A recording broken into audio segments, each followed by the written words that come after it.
RSSും സംഘപരിവാര സംഘടനകളും BJP ഉൾപ്പെടുന്നവരുടെ സംഘപരിവാര സംഘടനകൾ അവരുടെ ഒരു പ്രവർത്തന ശൈലിയും രീതിയും ഉണ്ട്. ആ പ്രവർത്തന ശൈലിയിലും രീതിക്കകത്തും ക്രൈസ്തവ മിഷണറിമാരെയും ക്രൈസ്തവ സഭകളെയും അതുപോലെ തന്നെ പാർശ്വവൽക്കരിക്കപ്പെട്ട ജനവിഭാഗത്തെയും ഒക്കെ അവർ ഏത് വീക്ഷണകോണിലൂടെയാണ് നോക്കിക്കാണുന്നത് എന്നതിന്റെ ഏറ്റവും ഉത്തമമായ ദൃഷ്ടാന്തമാണ് ഇന്നലെ ഇന്നുമായിട്ടൊക്കെ സംഭവിച്ചുകൊണ്ടിരിക്കുന്നത്.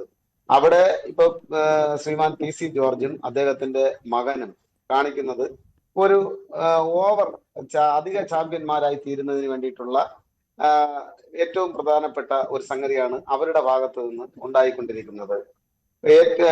വലിയ വെളിച്ചപ്പാടാകുന്നതിന് വേണ്ടിയിട്ടുള്ള വലിയ നീക്കമാണ് അവർ നടത്തുന്നത്. ഞാൻ മുൻപേ എന്ന രൂപത്തിൽ പുരോഹിതന്മാരെ പിതാക്കന്മാരെ ഒക്കെ എന്തെങ്കിലും തരത്തിലുള്ള അനാവശ്യങ്ങൾ തെറി വിളിച്ചു പറഞ്ഞു കഴിഞ്ഞാൽ ഞങ്ങൾ ആ പാർട്ടിക്കകത്ത് ഏറ്റവും വലിയ ചാമ്പ്യന്മാരായി തീരുമെന്ന അവരുടെ മിഥ്യാധാരണയാണ് അവരെ കൊണ്ട് ഇത്തരം കാര്യങ്ങളിൽ പ്രേരിപ്പിക്കുന്നത്.